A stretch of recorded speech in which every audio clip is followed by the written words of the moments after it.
قدیم مشرق وسطی کے قصوں اور متعدد قرون وسطی کے اسلامی علماء کے مطابق بہت عرصہ پہلے انسان اور جنت سے پہلے زمین پر ایک پراسرار مخلوق کی نسل آباد تھی جو ہن اور بن کے نام سے جانی جاتی ہے۔ کہا جاتا ہے کہ ہن اور بن خدا کی طرف سے پیدا کی گئی پہلی باشعور مخلوق تھی جو آزاد ارادہ رکھتی تھی۔ ان کے بارے میں مانا جاتا ہے کہ وہ آگ سے بنی ہوئی مافوق الفطرت مخلوق تھی جو جنات ہی کی طرح تھی۔ اگرچہ ان مخلوقات کی کوئی واضح تفصیل موجود نہیں کہ وہ کیسے نظر آتی تھیں، لیکن کچھ حوالوں میں انہیں طاقتور دیو ہیکل انسان نما مخلوقات کے طور پر بیان کیا گیا ہے۔ قدیم قصوں کے مطابق ہن اور بن زمین پر رہنے والی پہلی مخلوق تھی اور انہوں نے ترقی یافتہ تہذیبیں بنائی جو زمین پر پلتی پلتی رہیں اور نمایاں ہو گئیں۔ تاہم وقت کے ساتھ ساتھ جیسے جیسے ان کا علم اور طاقت بڑھتی گئی وہ غرور اور تکبر میں مبتلا ہو گئیں۔ اس کے نتیجے میں انہوں نے ان الہی اصولوں کو ترک کر دیا جن کی وہ کبھی پیروی کرتی تھیں۔ آخر کار وہ برائی کی طرف مائل ہو گئیں، زمین پر خون ریزی اور فساد برپا کرنے لگیں۔ پہلے خدا نے ان میں سے ایک نبی کو بھیجا تاکہ انہیں راستے پر واپس لایا جائے، لیکن انہوں نے اس کی پیروی کرنے سے انکار کر دیا۔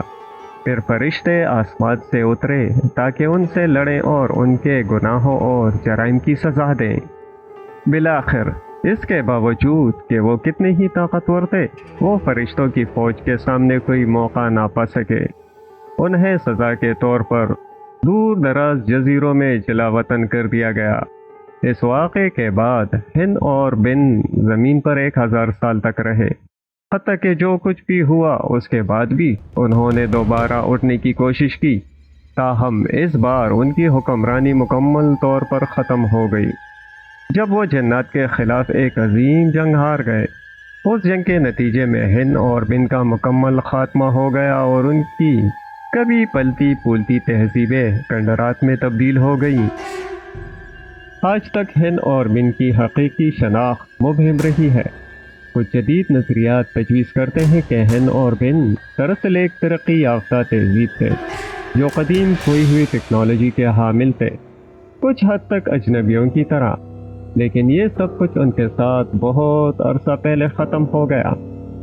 اب صرف کچھ قدیم کنڈرات جو ان کے وجود کے بارے میں بتاتے ہیں اور قدیم ڈرائنگ جن میں ان کی کچھ ایجادات دکھائی دیتی ہیں باقی ہیں۔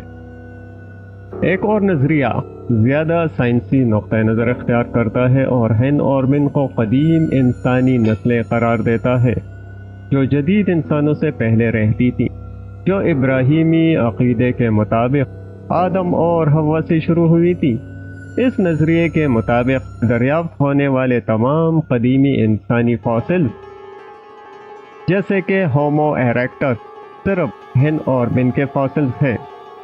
کچھ حوالوں میں دیگر باشعور مخلوقات کا ذکر بھی ملتا ہے جو ہن اور بن کے ساتھ رہتے تھے۔ مشہور مسلم مورخ اور جغرافیہ دان المسعودی کے مطابق آدم سے پہلے خدا نے مختلف نسلیں یا قومیں پیدا کی تھیں۔ ان میں سے ہر ایک قوم ایک سطح کی ذہانت کی حامل تھی اور اپنی زبانیں رکھتی تھیں۔ ان میں شامل تھے انسان نما پرندے، ہائیبرڈ مخلوقات جو شیر کے جسم اور پرندے کے سر کے ساتھ تھیں، مخلوقات جن کے کئی پیر اور 2 چہرے تھے، ایک سامنے اور ایک پیچھے، انسانی شکل کی مخلوقات جن کے سینگ اور کچھوے کے خول تھے، عجیب مخلوقات جن کے سفید بال اور گائے کی طرح دم تھی، انسانی مخلوقات جن کے دانت اور لمبے کان تھے۔ اب یہ ذکر کرنا ضروری ہے کہ ہن اور بن اور یہ تمام مخلوقات اسلامی مذہبی دائرے کا حصہ نہیں ہے۔ دراصل زیادہ تر اسلامی علماء ان سب کو افسانے مانتے ہیں۔ ہن اور بن ایک تصور کی نمائندگی کرتے ہیں جو مختلف ثقافتوں میں پایا جاتا ہے کہ زمین پر انسان کی تخلیق سے پہلے مافوق الفطرت مخلوقات آباد تھی۔ مثال کے طور پر قدیم میسوپوٹیمیا کے مذہب میں انوناکی ایک گروپ تھا جو طاقتور دیوتا تھے اور جن کے بارے میں مانا جاتا تھا کہ انہوں نے انسانوں کو تخلیق کیا۔ اور انہیں تہذیب شروع کرنے کی رہنمائی دی۔ کچھ کہانیاں یہاں تک بتاتی ہیں کہ انونا انسانوں کے ساتھ تعامل کرتے تھے اور بادشاہوں کے طور پر حکمرانی کرتے۔ ہر بادشاہ کی حکمرانی ہزاروں سال تک چلتی۔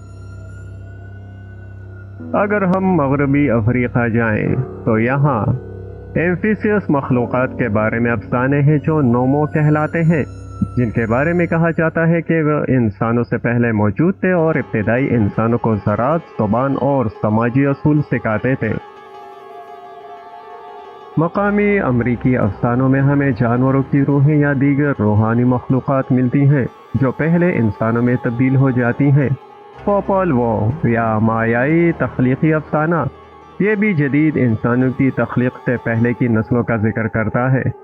ابتدائی عیسائی تحریروں میں شیطانوں کو پری آدمی یا پری انسانی مخلوقات کی بھٹکتی ہوئی بے جسم روحیں سمجھا جاتا تھا۔